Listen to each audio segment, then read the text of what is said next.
This conference will now be recorded. तो now the today topic is auto scaling. और auto scaling अगर आप implement करते हैं तो यहाँ पे हमें फर्स्ट रिक्वायरमेंट है आपका सिक्योरिटी ग्रुप। और आप सभी को पता है सिक्योरिटी ग्रुप क्यों बनाना है। Second, EMI। और इस जगह पे हमें जो EMI चाहिए वो कस्टम EMI चाहिए।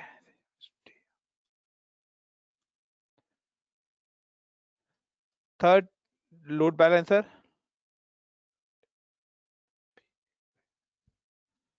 Fourth, auto scaling launch configuration.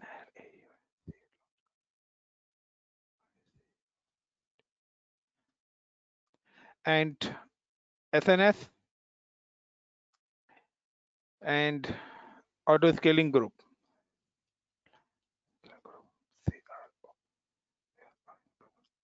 सो इन सारे टॉपिक्स के बारे में हम पढ़ेंगे आज और फिर हम प्रैक्टिकली उनको इम्प्लीमेंट करेंगे।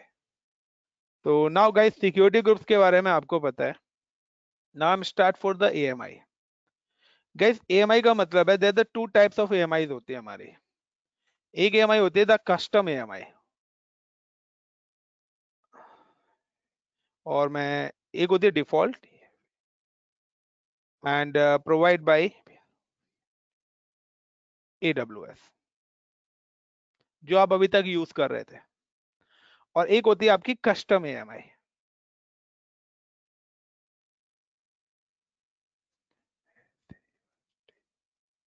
Custom EMI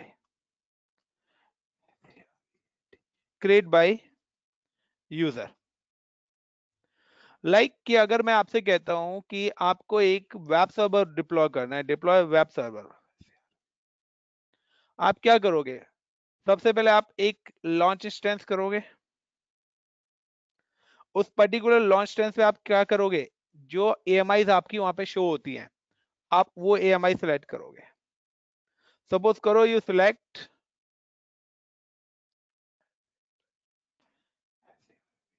server 2012 EMI। Yes और नो? देन उसके बाद सेकंड ऑप्शन क्या है? Change password.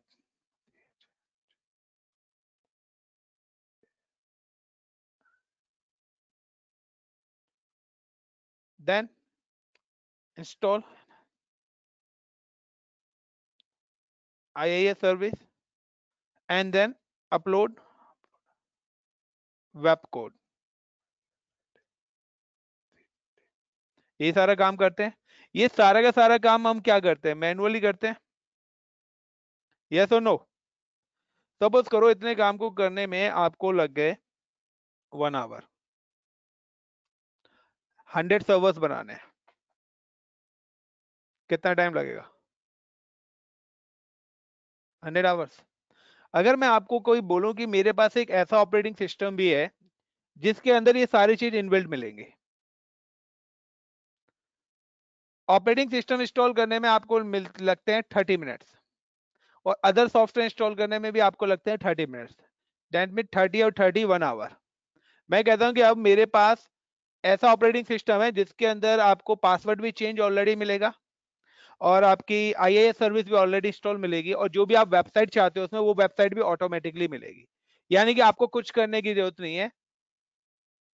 और तो उसको इंस्टॉल करने में आपको 30 मिनट लगेंगे।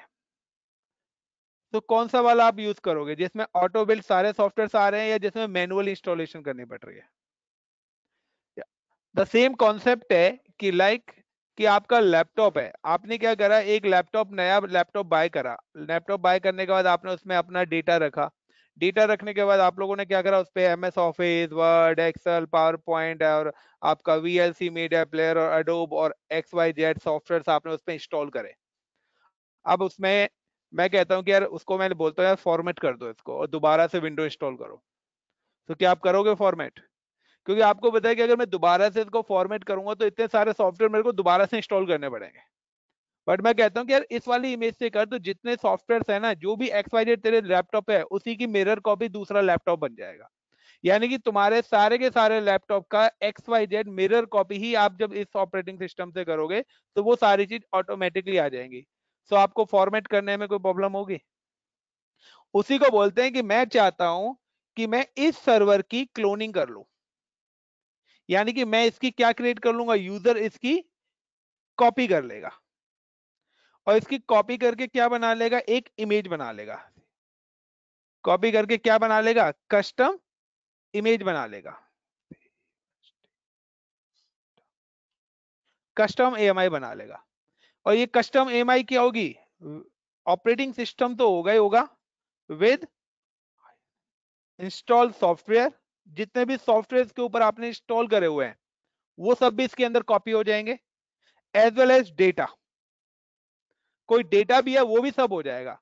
और अब जब आप नया सर्वर बनाओगे तो एक इमेज तो ये है जिसके अंदर आपकी ये सारी चीजें हैं, और एक इमेज आपके पास AWS वाली है जिसके अंदर कुछ भी नहीं है। तो अगर आप डिफॉल्ट एएमआई करते हो तो you use all process manually. अब मैंने क्या है, इसी सर्वर की एक कॉपी बना के रख ली, और अब मेरे को अगर नया सर्वर बनाना है तो अगर मैं यूज करता हूँ कस्टम एएमआई इस सर्वर के अंदर, तो ये इसके अंदर सारी चीजें इनबिल्ट आ जाएंगी। लेकिन अगर मैं यूज करता हूँ डिफॉल्ट एएमआई तो इसके अंदर मेरे कुछ नहीं आएगा सिवाय ऑपरेटिंग सिस्टम के। तो सबसे पहले हम क्रिएट करेंगे custom AMI. How to create custom AMI, simple सा है, I am just login with portal. Custom AMI करने के लिए सबसे पहले मेरे को क्या करना पड़ेगा, एक सर्वर मैनुअल बनाना पड़ेगा। पहले मुझे एक सर्वर क्या करना पड़ेगा, मैनुअल बनाना पड़ेगा। और जब मैनुअल सर्वर मेरा बन जाएगा उसके बाद मैं क्या क्रिएट करूंगा, कस्टम एएमआई उसकी क्रिएट करूंगा। गॉट इन माय पॉइंट, कि अगर आपको फोटो खिंचवाना है तो पहले तो तैयार होना पड़ेगा। अब उस फोटो से आप जितनी मर्जी कॉपियां निकाल लो, 100 200 500 1000, उस फोटो में तो फिर कुछ चेंज नहीं हो सकता है ना। तो सेम कॉन्सेप्ट है कि मेरे को जो भी रिक्वायरमेंट, जो भी सेटिंग्स मेरे को चाहिए वो सारा का सारा काम मेरे को करना पड़ेगा। Now the next is simply कि how to create custom AMI. so I am just click on launch instance. सबसे पहले मैं अपना एक वेबसाइट बना रहा हूँ, वेब सर्वर ही डिप्लॉय कर रहा हूँ, सिंगल इंस्टेंस वाला। And now I am select in server 2012, then select T2 micro. वो जो आप कह रहे थे ना कोई अदर क्यों नहीं ले सकते, आप ले सकते हो, बट उसी के हिसाब से हर हार्डवेयर का, हर ऑपरेटिंग सिस्टम का अपना एक रिकमेंडेड हार्डवेयर होता है। तो मैं जो ऑपरेटिंग सिस्टम सेलेक्ट करता हूँ, select as per the hardware, कि मेरा जो ऑपरेटिंग सिस्टम है वो स्लो ना हो। आपके हार्डवेयर को रिक्वायरमेंट है मिनिमम 5 GB रैम, और आप ले रहे हो 1 GB, तो क्या होगा, हैंग होगा ही होगा।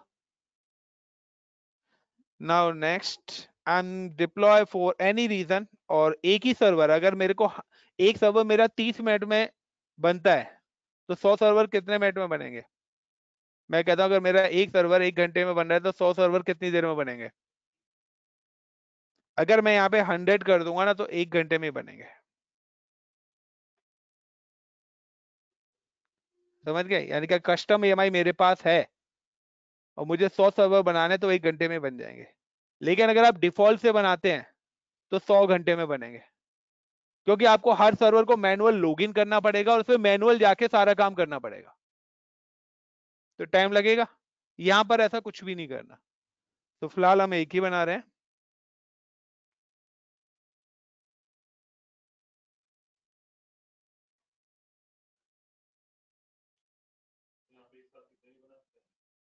हाँ, डिफॉल्ट 20 की लिमिट है।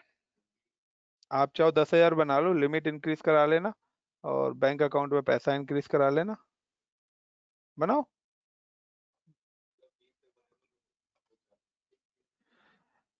750 आवर्स सिर्फ फ्री है।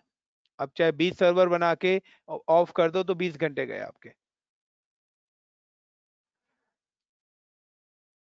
लिमिट भी तो है यार।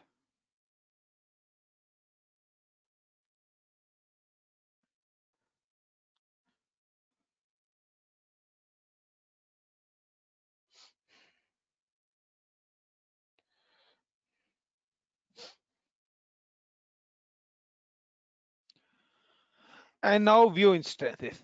इसके बाद मैं इस सर्वर को, जब तक ये बन रहा है, मैं एक वेबसाइट डाउनलोड कर लेता हूँ गूगल से, जो आप कह रहे थे नहीं मिल रही, तो I am just go to Google. या आप बना भी सकते हो अगर आप डेवलपर हो तो। हम just CSS HTML website templates पे क्लिक करा, और ये देखो यहाँ पे कितनी वेबसाइट अवेलेबल है। आपको एक नहीं मिल रही थी, मैंने 3000 वेबसाइट दे दी। और यहाँ से जो मर्जी वेबसाइट आप डाउनलोड करके उसी वेबसाइट को हम पब्लिश करेंगे। सो नाउ आजकल मोबाइल का जमाना है, तो हम ये मोबाइल वाली ले लेते हैं। ये रही वो साइकिल वाली। अब आप कह रहे हो आपको मिल नहीं रही थी, तो यही ले लेते हैं यार। ये फ्री है, हम जस्ट क्लिक एंड डाउनलोड। तो मैंने एक वेबसाइट यहाँ पे डाउनलोड करके रख ली, गॉट इट। तो मैं इसी वेबसाइट को पब्लिश करूंगा। Now I am just download one more website. मैं एक और वेबसाइट ले लेता हूँ, दो वेबसाइट पब्लिश करते हैं हम। एक ये वाली ले लेते हैं।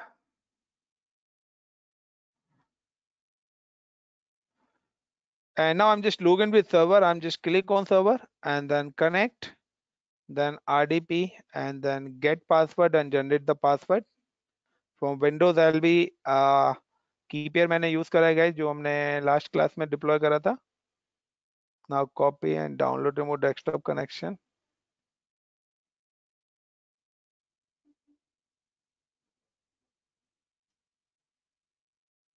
Then okay, then yes. And now इस पे सबसे पहला हमारा क्या है, I'm change the password, install IA service and copy the website.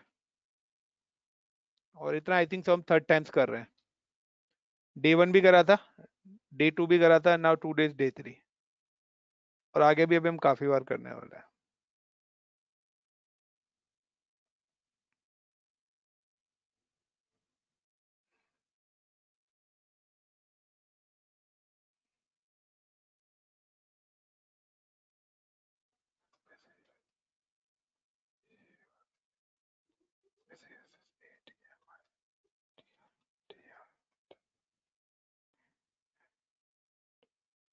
तो पासवर्ड मैंने चेंज कर लिया।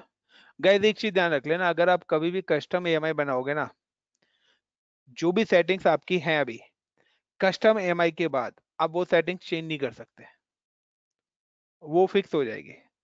लुक लाइक कि आपने एक डाई बना लिया। अब डाई बनने के बाद आपने एक नोट प्रिंट कर लिया था, उस प्रिंटिंग में आप कुछ चेंज नहीं कर सकते अब आप, क्योंकि XYZ जो भी चेंज करना है ना, वो डाई में चेंज करना था आपको। तो यहाँ पर अगर मैंने पासवर्ड चेंज कर लिया ना, और अब मैं इससे जो भी सर्वर बनाऊंगा उसका पासवर्ड यही रहेगा, आप पासवर्ड चेंज नहीं कर पाओगे। हाँ जी, आप लॉगिन करके वेबसाइट चेंज कर सकते हो, बट यहाँ इसका जो कॉन्सेप्ट है वो कुछ और है। AMI का जो कॉन्सेप्ट है वो क्यों है कि लाइक आपकी एक कॉन्फ्रेंस मीटिंग होनी है, आपको 20 सर्वर रेडी करने हैं।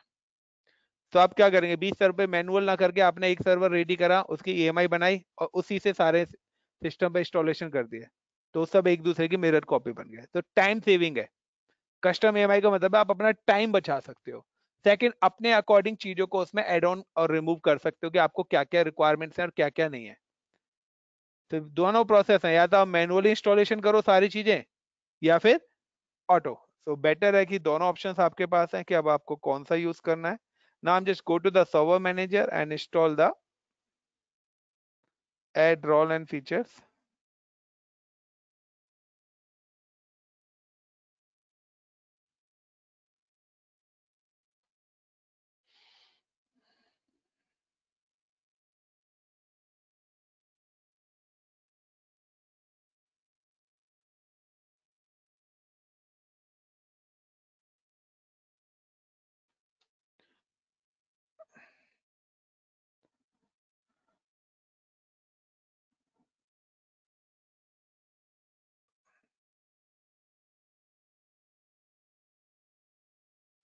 And then I am just copy the website.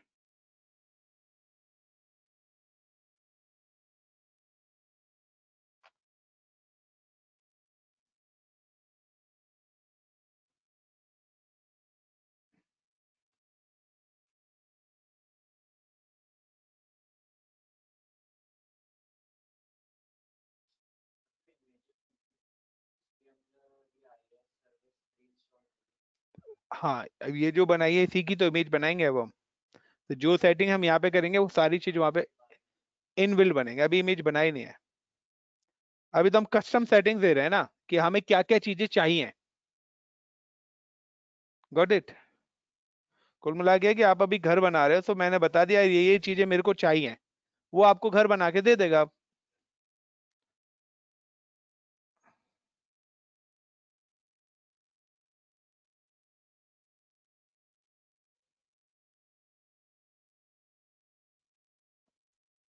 Now I am just copy this image and see कि अब मैं अगर यहाँ पे ये हमारा वेब सर्वर पे वेबसाइट अपलोड कर दी हमने, and now I am just copy the public IP and paste in a browser.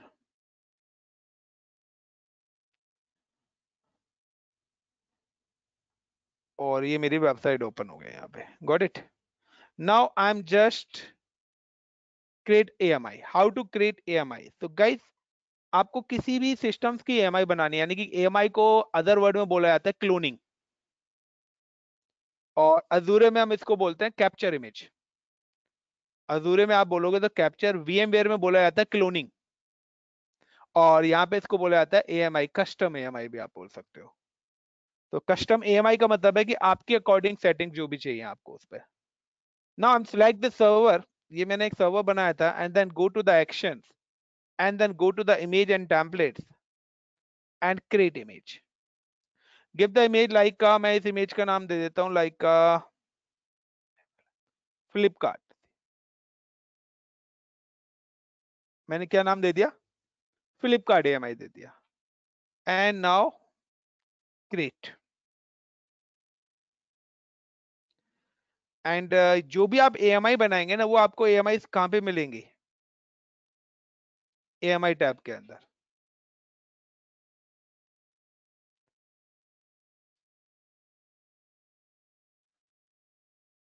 तो देखिए नीचे वाली ये पेंडिंग लिखा आ रहा है फ्लिपकार्ट वाली।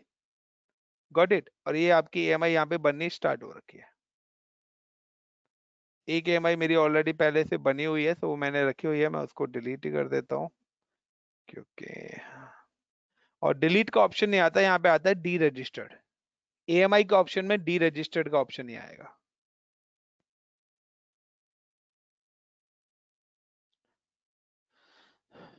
सो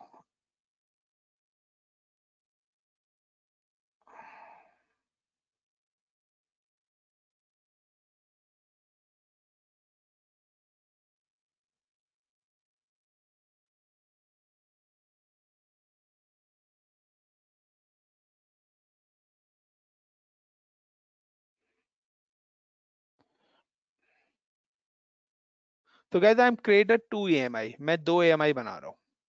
मैं अभी उसी सिस्टम पे क्या करूंगा, ये वाली वेबसाइट डिलीट करूंगा एंड सेकंड वेबसाइट अपलोड करूंगा, और फिर से एक और AMI बनाऊंगा। 2 AMI में क्यों बना रहा हूँ उसका रीजन मैं आपको आगे बताऊंगा। तो चॉइस इज योर कि आप मल्टीपल AMI अपनी डिफरेंट डिफरेंट सेटिंग्स की आप बना सकते हो। ठीक है ना, आप चाहते हो इस पर सिर्फ एडोब रीडर पड़ा है, इस पर आपने ये 4 सॉफ्टवेयर बन के एक AMI बना लिया, इस पर 10 सॉफ्टवेयर डाल के एक AMI बना लिया। तो अपनी टीम के अकॉर्डिंग, लाइक HR की सिस्टम्स की सेटिंग्स अलग हैं, सेल्स के अलग हैं, अकाउंट डिपार्टमेंट की सेटिंग्स अलग हैं। तो आपने उस हिसाब से क्या करें, अलग अलग AMI बना के रखी हुई है। अब HR का सिस्टम में कोई प्रॉब्लम आती है तो आप HR की AMI से इंस्टॉलेशन कर दीजिए। अकाउंट्स में आती है तो अकाउंट्स में, तो उस पर टैली वगैरह जो भी होगा वो सारी चीजें इनबिल्ड उस पर आ जाएंगी। तो इससे आपका टाइम काफी ज्यादा बचेगा। देन सेकंड ऑप्शन की दो चीजें आपको क्लियर हुई, security group and custom AMI। Any question related to this? Badal, Chitra, Dilip, Ankit, clear है? No, No, sir. sir, clear. Now the load balancer I am already, load balancer भी आपको बता चुका हूं। लेकिन गाइस यहाँ लोड बैलेंसर के अंदर ना 2 थिंग्स आती है।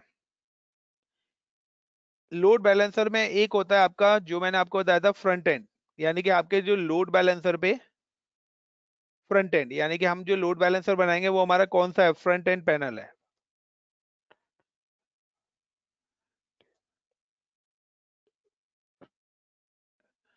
और एक होता है हमारा back and,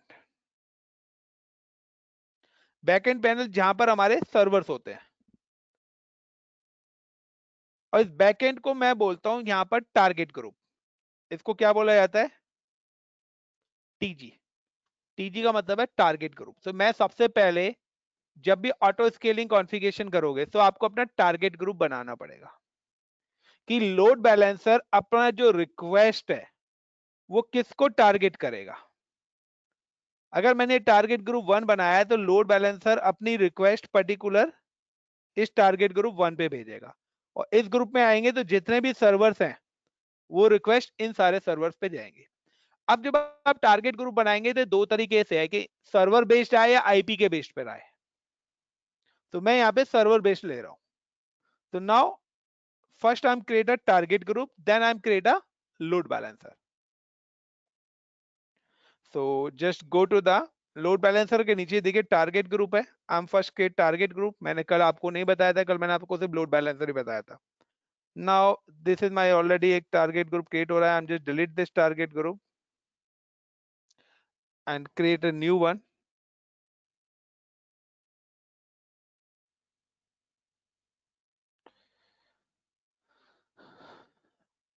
Create target group and IP based instance based. So I'm just like the instances and target group name like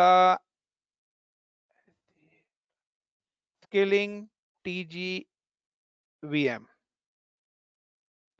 And now port number 80 के थ्रू आए, नेटवर्क मेरा ये डिफॉल्ट VPC रहे, प्रोटोकॉल HTTP से through आए, और ये मेरी डिफॉल्ट लोकेशंस हैं HTTP और slash. And now next and create. ये मेरा एक सर्वर है जो मेरा ऑलरेडी बना हुआ है, मैं कोई सर्वर ऐड नहीं कर रहा टारगेट ग्रुप के अंदर। I am not adding any server guys. And create target group. Second I am create a load balancer. so I'm just click on load balancer.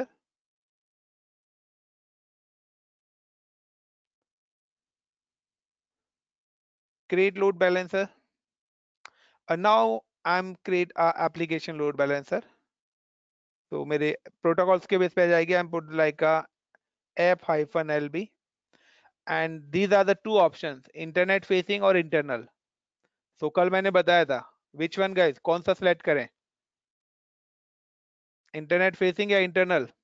मैं चाहता हूं कि आपके मोबाइल वगैरह पे सब पे एक्सेस हो मेरी वेबसाइट। तो I am select internet facing. Internet facing का मतलब है पब्लिक लोड बैलेंसर और एक्सटर्नल लोड बैलेंसर। तो an internal facing load balancer route request from client over the internet to the target request a public subnet.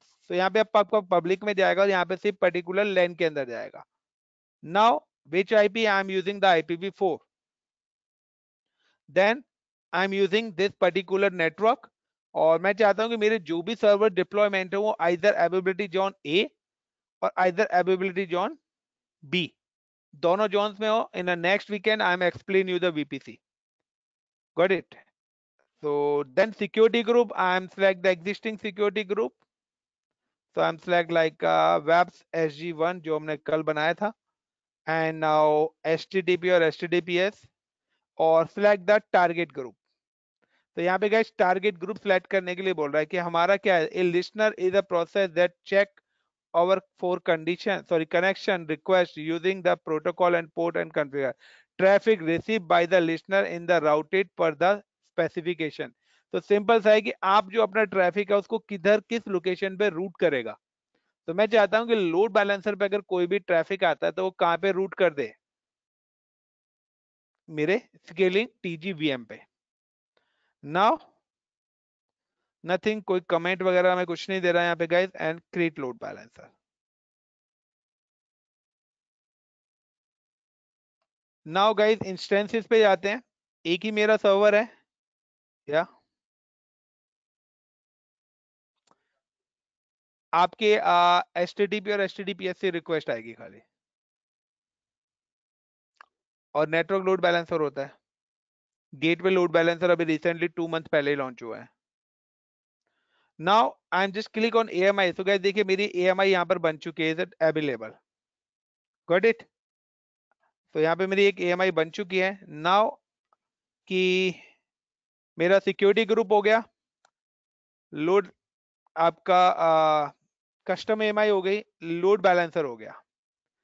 अभी मैंने अपनी launch configuration scaling group दोनों ही नहीं बनाया। Now I am just configure the SNS। SNS service है for alert. मैं चाहता हूं कि मेरा किसी भी टाइप्स का कोई भी फेलियर होता है उसके अलर्ट्स मेरे को मेरे मोबाइल फोन पे या मेरी मेल आईडी पे मिले। लाइक आपकी कोई सर्वर क्रैश हो रहा है या सर्वर बंद हो रहा है या मशीन टर्मिनेट हो रही है, यानी कि जिस तरीके से आपके पास ओटीपी आता है आपके बैंक अकाउंट का या आपके बैंक अकाउंट की इंफॉर्मेशन मिलती है कि क्रेडिट हो रहा है डेबिट हो रहा है, उसी तरीके से मैं भी चाहता हूं कि सिंपल नोटिफिकेशन सर्विस में अटैच करना चाहता हूं कि मेरे क्लाउड पे अगर मेरी स्केलिंग या मेरा कोई भी काम होता है तो मेरे को उसके अलर्ट्स मिले, क्योंकि मैं 24/7 तो पोर्टल पे बैठा नहीं रह सकता। बट अगर सडनली कोई भी फेलियर होता है तो उसके अलर्ट तो मेरे को मिलते रहेंगे, तो मैं देख सकता हूँ कि क्या कंडीशन है, क्या हुई है। So now I M configure the SNS service also. Guys ये कुल मिला के ये है कि हम एक घर बनाने वाले हैं, उसकी चीजों को इकट्ठा कर रहे हैं अभी, और फिर इन सारी चीजों को मिला के घर बनाएंगे। समझ गए? Now, so I'm just click on SNS service. So I'm just how to create SNS service. I'm search in SNS.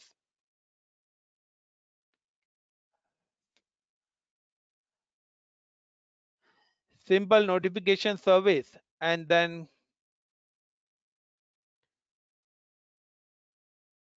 topics, and already मेरा all बना हुआ है. I'm just delete this topic.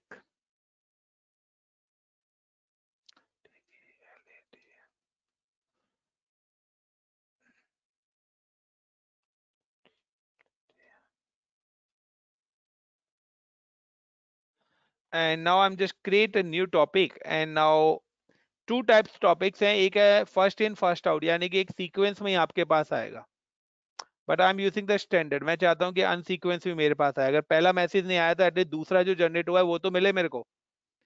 लेकिन अगर आप फीफो करते हैं तो पहला मैसेज जब तक नहीं आएगा जब तक दूसरा भी आपके पास नहीं आएगा। तो अब आपके ऊपर है कि आप कौन सा ऑप्शन लेना चाहते हो। Now like SCALING scaling alert या स्केलिंग एसएनएस,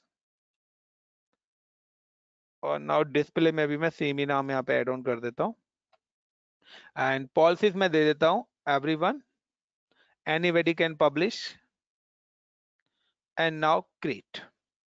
तो पहले तो मैंने एक अपनी एसएनएस सर्विस बनाई है, नाउ मैं अब लूंगा सब्सक्रिप्शन कि मेरे जो अलर्ट्स हैं ये मेरी मेल आईडी पे आए या मेरे मोबाइल फोन पे आए। तो बेटर है ऑलवेज यूज मेल आईडी। ये पेडेबल सर्विस है, इसमें I think so 500 to 700 messages सिर्फ फ्री हैं आपके पास, तो उस हिसाब से आप इसकी सर्विस का यूज करना। And now I am just click on subscription. तो ये मेरा एक सब्सक्रिप्शन ऑलरेडी है, I am just delete this subscription और क्रिएट न्यू वन। तो create subscription and select the SNS service, जो टारगेट मैंने बनाया है, जो टॉपिक मैंने क्रिएट करा है, मैंने वो स्केलिंग एसएनएस सिलेक्ट कर लिया। And now the protocol types कि आप किस चीज के थ्रू अलर्ट्स लेना चाहते हो। सो मैं लेना चाहता हूँ ईमेल के according, and now email ID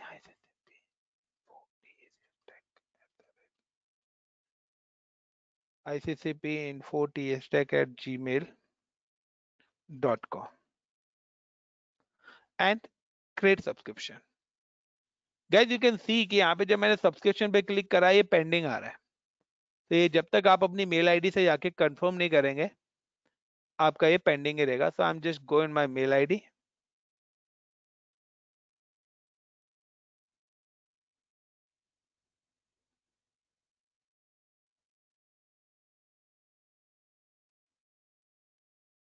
and ICCP Infotech,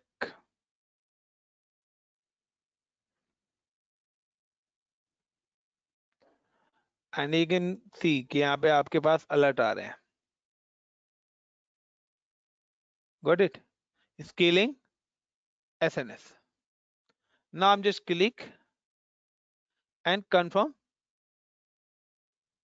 subscription. Got it? अब मैंने जैसे इसको सब्सक्रिप्शन को कंफर्म करा, I am delete this one and refresh. So मैं अप एंड डाउन कर लेता हूँ, तो यहाँ पे मेरा आ गया क्या, कंफर्मेशन आ गया। Now the SNS is also done for using for alert. Now I'm create a launch configuration. But अब लॉन्च कॉन्फ़िगरेशन और स्केलिंग ग्रुप से पहले मैं आपको बता देता हूं कि ऑटो स्केलिंग है क्या और क्यों ये यूज होती है। Got it? गाइस स्केलिंग का ये है कि अगर आपको पता हो कि कल हमने 2 सर्वर्स बनाए थे, मल्टी इंस्टेंसेस की बात कर रहे हैं, और इन दोनों सर्वर्स को मैंने अटैच करा था लोड बैलेंसर के साथ, that mean the capacity of 2 lakh, और अगर मेरा 2 लाख से ऊपर लोड आता है तो क्या होगा, ये नेटवर्क गोज डाउन, क्रैश हो जाएगा। सेकंड कि अगर मेरा यहाँ पे सर्वर चलते चलते बंद हो जाए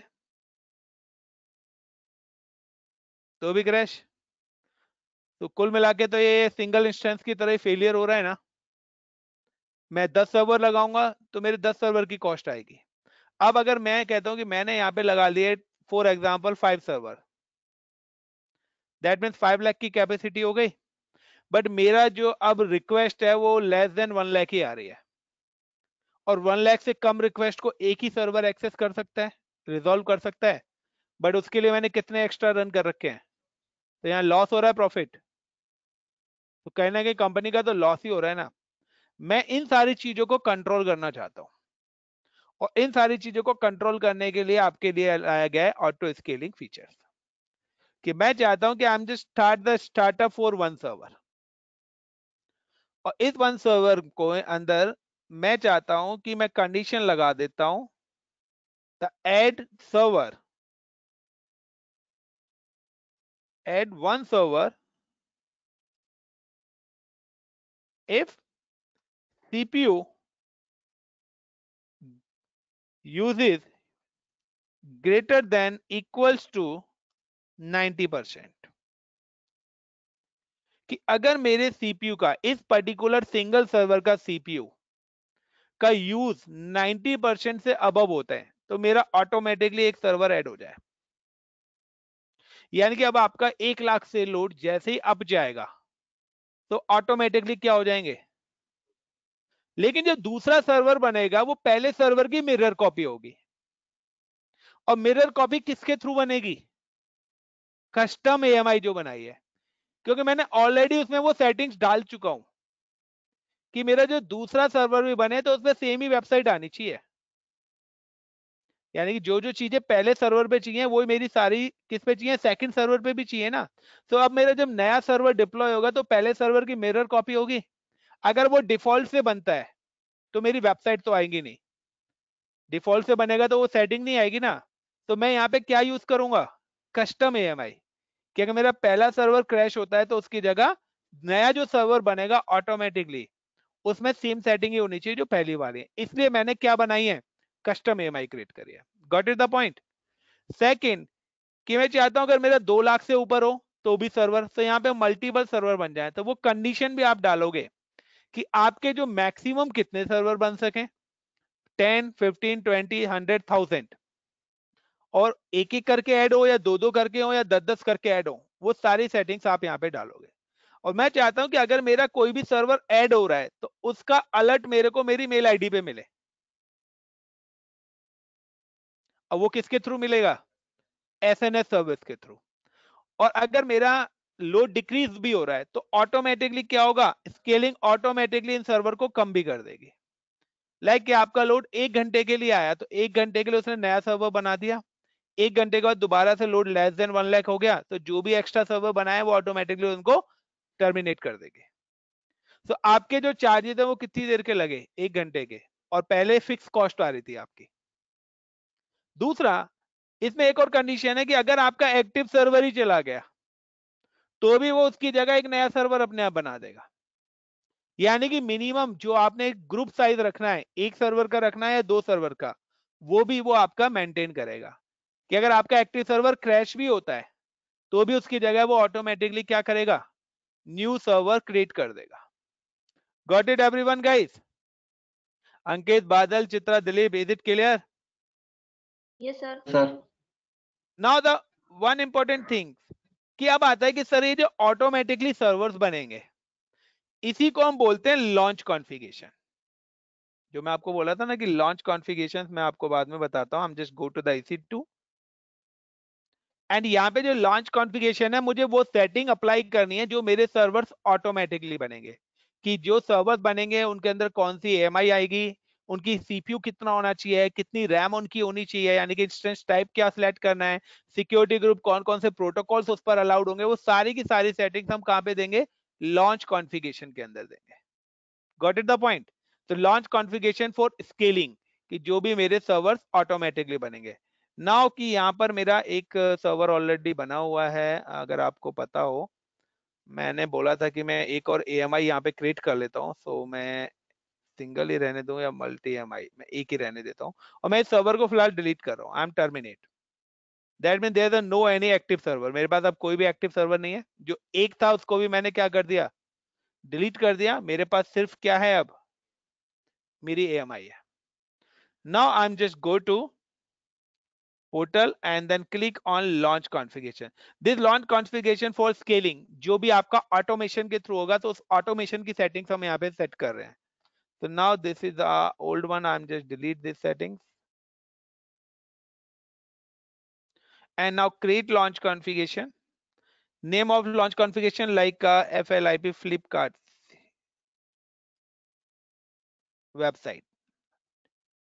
And now AMI. So I'm select the AMI.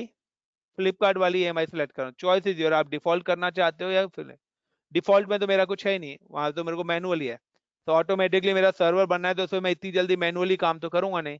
आप भी www.google.com करते हैं, तो अगर within 30 second Google access हो जाए तो ठीक है, नहीं तो आप दूसरे घर चले जाते हो। तो सेम है, I am just click on Flipkart AMI। Instance types कि आप क्या हार्डवेयर रखना चाहते हो, तो यू नो वेरी वेल कि फ्री कौन सा है, T2.micro। so I am select the T2.micro।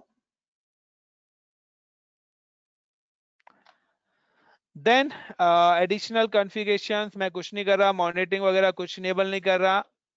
ये मेरा 30 GB स्पेस फ्री है, वही ले रहा हूँ। सिक्योरिटी ग्रुप, सो इस क्रिएट अ न्यू, तो ये नया बना रहा है या एग्जिस्टिंग, सो मैं यहाँ पे एग्जिस्टिंग सिक्योरिटी ग्रुप सिलेक्ट कर लेता हूँ।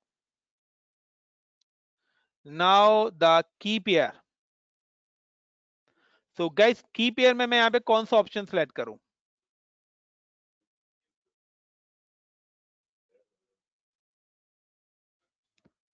मैंने कौन सी AMI यूज कर रहा हूं, कस्टम, और मुझे उसका पासवर्ड पता है। और मैंने आपको बताया था कि अगर आप पासवर्ड चेंज कर लोगे तो की पेयर का कॉन्सेप्ट नीड ही नहीं है। तो की पेयर आपको कब चाहिए, जब आप डिफॉल्ट AMI से क्रिएट करते हो। कस्टम AMI तो मैंने पासवर्ड चेंज कर लिया ना, तो मुझे क्यों चाहिए फिर। So I'm select proceed without a key pair.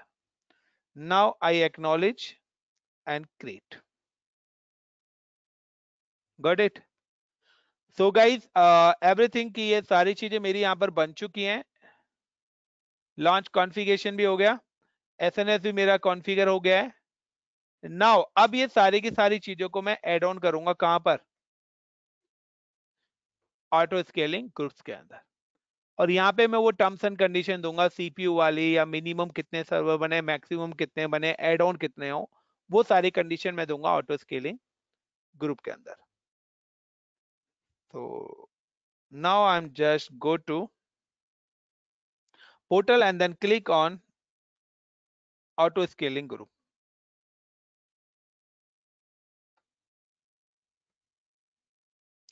Create auto scaling group, give the name of my scaling।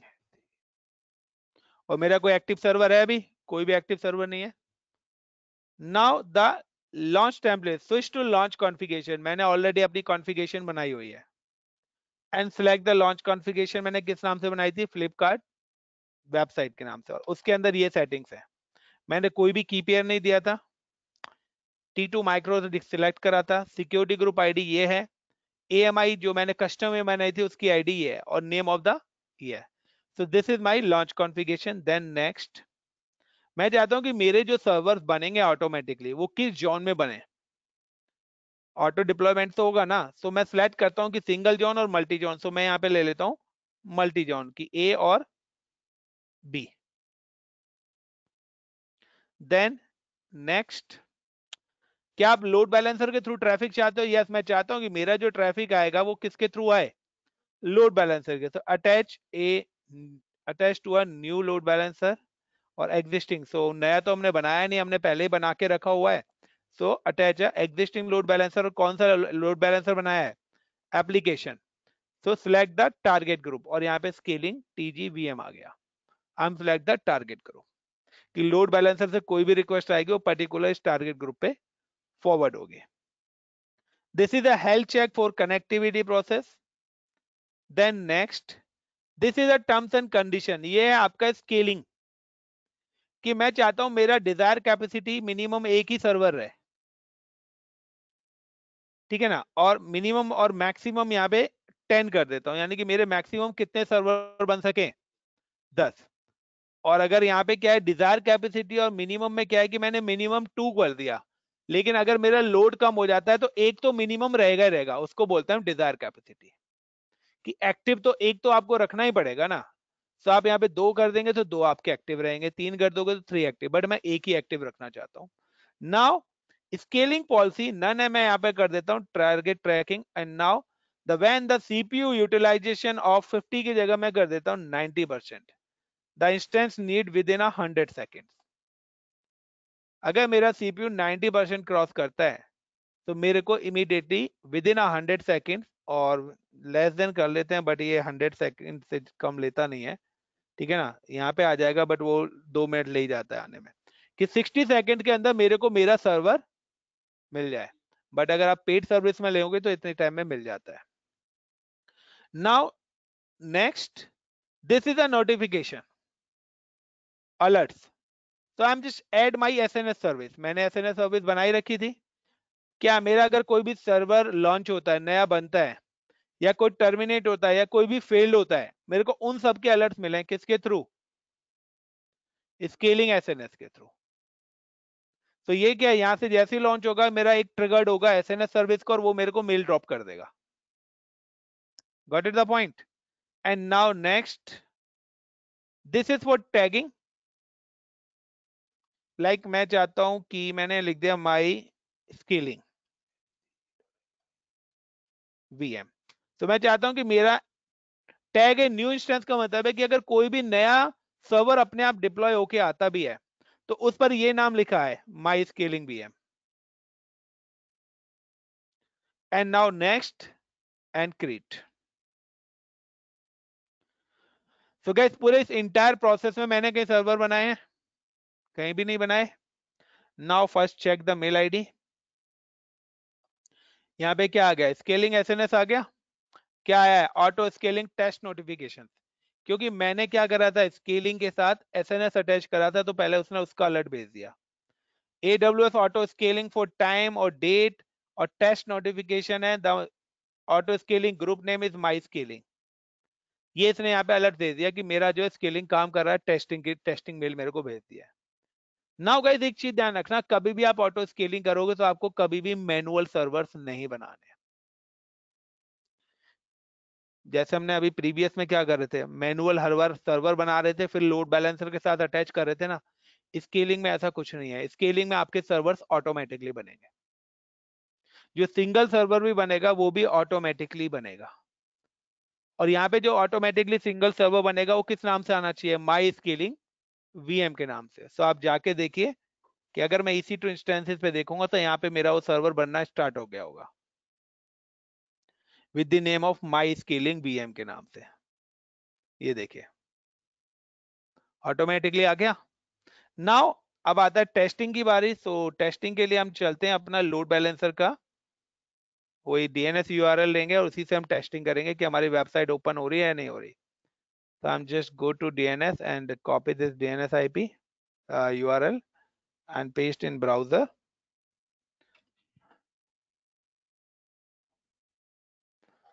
So you can see कि हमारी वेबसाइट परफेक्टली क्या हो रही है, ओपन हो रही है। मैंने आपको बताया था कि मैं यहाँ पे क्या करता हूँ, I am just copy the public IP of this active server. इस एक्टिव सर्वर का पब्लिक IP को मैं कॉपी कर लेता हूँ एंड लॉग इन होता हूँ।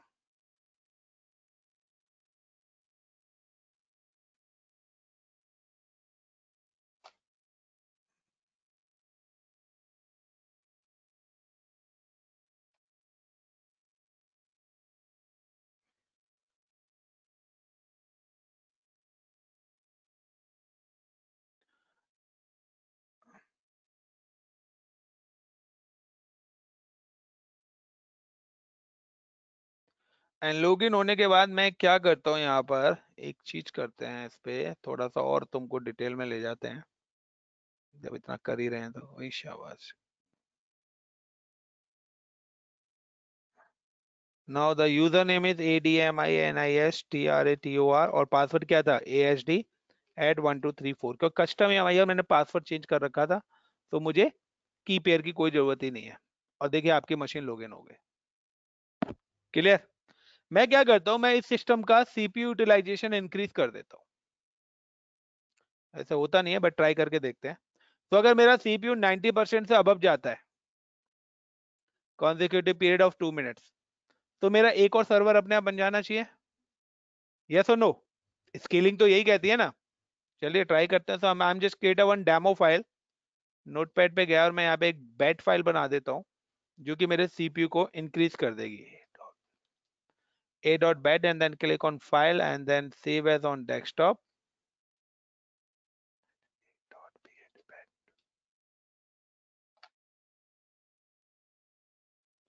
And double click and check the CPU.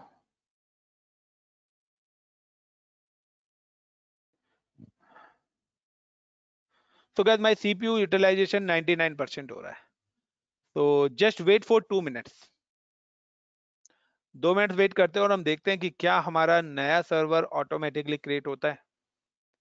एक और चीज ध्यान रखना गाइस, आप चाहे जितनी बार भी सर्वर डिलीट करते रहना, आपके सर्वर्स अपने आप बनते रहेंगे।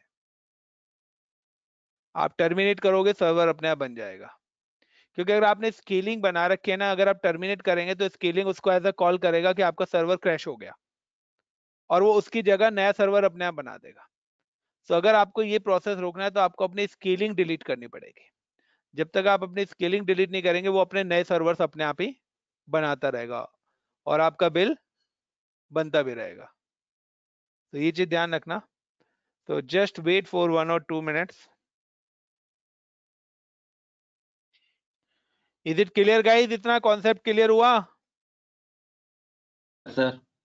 अंकित बादल, तो कौन कौन कह रहा था कल ही करा दो ये टॉपिक, आ जाता समझ में?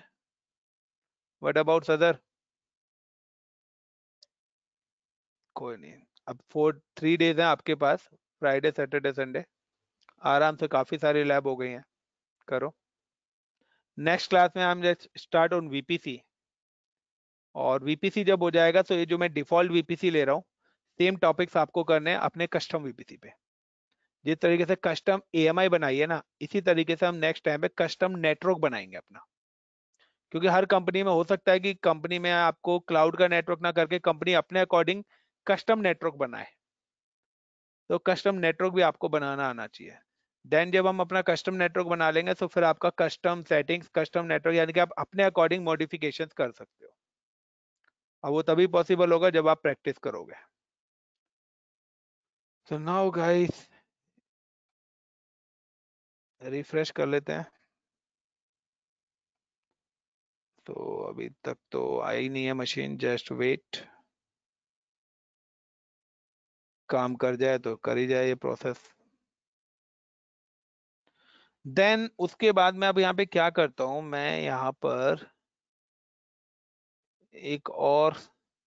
मैं एक सर्वर मैनुअल बना रहा हूँ और एक और AMI क्रिएट कर रहा हूँ, या AMI ना करके मैं बताता हूँ कि अगर आपको अपनी वेबसाइट चेंज भी करनी हो ना, कि आप चाहते हो कि बिग बिलियन डे चल रहा है और आप कहते हैं रात को 12 बजे के बाद ये सारे के सारे प्राइस हाफ हो जाएंगे, होता है ऐसा? तो वो क्या करते हैं ऐसा कि 12 बजे नए प्राइस आ जाते हैं। वो पहले से ही 2 वेबसाइट बना के रखते हैं, यानी कि 2 लॉन्च कॉन्फ़िगरेशन। आपको क्या करना है, आपको स्केलिंग ग्रुप के अंदर जाना है, ऑटो स्केलिंग ग्रुप के अंदर जाके और अपनी लॉन्च कॉन्फ़िगरेशन को चेंज कर देना है। नहीं, वो मैनुअली हो जाएगा, ये ऑटो स्विच नहीं होगा। जस्ट क्लिक माई स्केलिंग और एडिट, और एडिट में जाने के बाद सिर्फ आपको यहाँ पे आके अपनी क्या कर देना है, आपकी जो लॉन्च कॉन्फ़िगरेशन है, इस लॉन्च कॉन्फ़िगरेशन की जगह दूसरी लॉन्च कॉन्फ़िगरेशन सिलेक्ट कर लेनी है, और जो एक्टिव सर्वर्स हैं उनको डिलीट कर देना है। अब जब नए सर्वर्स आएंगे तो वो नई लॉन्च कॉन्फ़िगरेशन से आएंगे तो नई वेबसाइट आएगी। बट एक्टिव सर्वर अगर आपको कभी भी इस टाइप का जब सेटअप होता है ना, तो हम एक्टिव सर्वर 2 या 2 से ज्यादा लेके चलते हैं और हम सर्वर्स को एक एक करके डिलीट करते हैं, क्योंकि अगर आपने चारों सर्वर्स एक साथ डिलीट कर दिए तो आपकी वेबसाइट चलनी बंद हो जाएगी। तो आप क्या करोगे, आपने पहले 2 सर्वर डिलीट करे, उनकी जगह 2 नए सर्वर आ गए। जब वो 2 नए सर्वर आ गए तो अब आधा लोड पुरानी वेबसाइट पे जाएगा और आधा लोड नई वाली वेबसाइट पे जाएगा। फिर रिमेनिंग 2 सर्वर और डिलीट कर दो, तो अब चारों के चारों नए सर्वर्स आपके आ जाएंगे। सब पूरा का पूरा लोड कहाँ पे चला जाएगा, नई वाली वेबसाइट पे मूव हो जाएगा। तो आप जब करें तो आप you can create multiple launch configuration. आप एक नहीं, 10 नहीं, 20 लॉन्च कॉन्फ़िगरेशन बनाइए और जो भी लॉन्च कॉन्फ़िगरेशन आपको पब्लिश करनी है वो आप यहाँ से अपनी पब्लिश करा सकते हो। नाउ कि अब देखते हैं कि हमारा EC2 इंस्टेंसेस के अंदर जाके इंस्टेंसेस पे आते हैं। तो एक्टिव सर्वर्स हमारे 2 आगे होंगे यहाँ पे। तो अभी भी एक ही आ रहा है, लोड बैलेंसर भी एक ही चल रहा है। I am just click on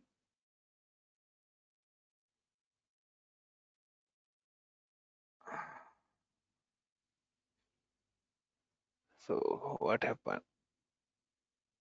execution हुआ क्यों नहीं है, लेता नहीं है कभी कभार यार।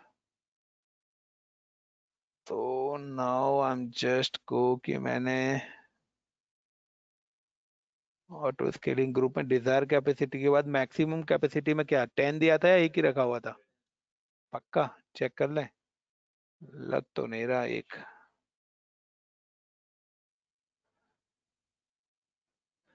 10 है। डिफॉल्ट काउंट डाउन के 300 सेकंड हो रखा है।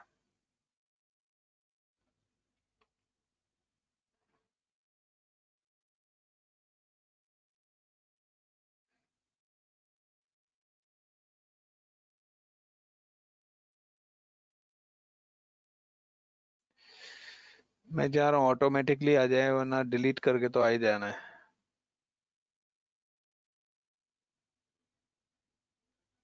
ये देखिए गाइस, आ गया सेकंड मशीन भी। और अब मैं अगर इन दोनों मशीन्स को टर्मिनेट कर दूं तो आपकी वेबसाइट चलना बंद हो जाएगी। बट यहाँ पे क्या है, लास्ट टाइम देखिए कल जब हमने वेबसाइट डिलीट करी तो कैन नॉट भी डिस्प्ले आ गया था। बट यहाँ पे अगर मैं सर्वर डाउन करूंगा ना तो यहाँ पे टेम्परेरी आएगा, क्योंकि जब तक आपका नया सर्वर लॉन्च नहीं हो जाता। तो now my website is working और आई एम जस्ट टर्मिनेट, क्योंकि मैंने आपको बताया था कि अगर आपके एक्टिव सर्वर भी क्या हो जाते हैं, टर्मिनेट हो जाते हैं। ये तो लोड इंक्रीज हुआ तो ऑटोमेटिकली नया सर्वर बना दिया।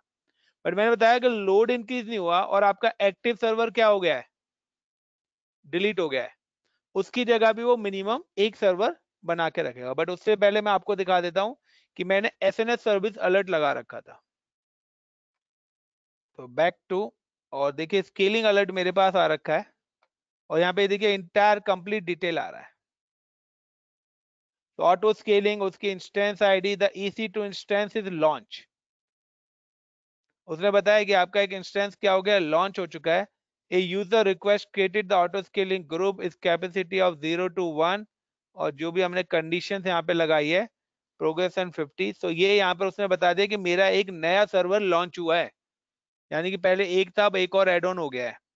तो यहाँ पे ये आपका आएगा। अगर मैं यहाँ पे टर्मिनेट कर देता हूँ, मैं पहले मैसेज डिलीट कर देता हूँ फिर टर्मिनेट करता हूँ कि मेरे दोनों सर्वर्स हैं और मैं दोनों सर्वर्स को एक साथ ही टर्मिनेट कर देता हूँ ड्यू टू एनी रीजन कि कोई ऐसा मिस हैपनिंग हुई कि मेरे सर्वर ही क्रैश कर गए।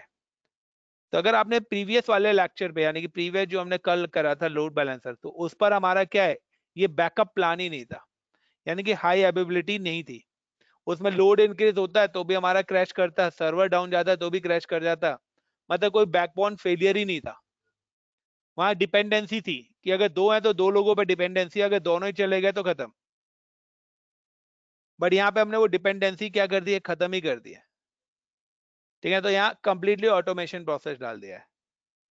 तो नाउ मैंने यहाँ पे सर्वर्स अपने टर्मिनेट कर दिए एंड टर्मिनेट होने के बाद मेरी वेबसाइट भी टेम्परेरी आउट ऑफ सर्विस हो जाएगी। Okay, and now just wait कि मेरा नया सर्वर आएगा विद इन 2 मिनट्स और मेरी वेबसाइट भी यहाँ पे लाइव हो जाएगी। Clear guys everyone? Is it done? Ankit, Badal, Chitra, Yes, sir. enough for today? Yes, sir. एक मिनट। चलिए guys, so thank you, bye bye, all the best, take care. तो ये वेबसाइट अभी लाइव आ जाएगी, आप चेक कर लें। क्या चीज अंकित? सर बोले थे अकाउंट क्रिएट करने के बाद में इससे ये जो देखिए क्रेडिट कार्ड एक मिनट यहाँ पे देखिए सर्वर आपका आ गया ऑटोमेटिकली, और वेबसाइट भी हम रिफ्रेश कर लेते हैं। तो अब देखिए कितनी जल्दी आ गया है। तो जस्ट अभी वो इनिशियलाइजिंग स्टेट में है। हाँ, क्या कह रहे थे? अकाउंट आपको क्रिएट करना है, आप डेबिट कार्ड से क्रिएट करिए, मास्टर और वीजा कार्ड होना चाहिए। तो यही तो प्रॉब्लम, मास्टर वीजा नहीं है यहाँ पर, तो रुपए से ले नहीं रहा है इससे। रुपए एक्सेप्ट ही नहीं करेगा, मैंने आपको स्टार्टिंग में बताया था, रुपए एक्सेप्ट नहीं जी करेगा, सर। ठीक है ना? तो फिर कैसे तो करें? तो मास्टर वीजा कोई नहीं, है नहीं आई किसी नो, के पास। मुझे पता है यार, आप इंडियन हो, क्योंकि रुपए कार्ड इंडियन के पास ही मिलेगा। तो फिर क्या करेंगे तो इसको? पर्सनल अकाउंट, बिजनेस अकाउंट तो आप क्रिएट ही नहीं करोगे ना, जी क्योंकि जी, you are personal not a account है। बिजनेसमैन। तो देखिए guys, I am just click on refresh और ये आपकी वेबसाइट लाइव आ गई। अब देखिए यहाँ पे मैंने मशीन को टर्मिनेट कर दिया, फिर भी नहीं बन गई। ये चैलेंज आपके साथ रहेगा। अगर आप स्केलिंग कर रहे हो और आपने ध्यान नहीं दिया, आपने सोचा टर्मिनेट कर दिया तो ऑटोमेटिकली, और आप अकाउंट एग्जिट करके चले गए, तो आपकी मशीन दोबारा से नहीं बन जाएगी। तो बेटर है you can delete the auto scaling group. जब तक आप अगर आप स्केलिंग ग्रुप करेंगे तो स्केलिंग के थ्रू जितने भी सर्वर्स बने वो सारे टर्मिनेट अपने आप ही हो जाएंगे। सिंपल सा है कि अगर मैंने ग्रुप कर दिया तो ग्रुप के साथ के तो सारे बंदे ही खत्म हो जाएंगे ना।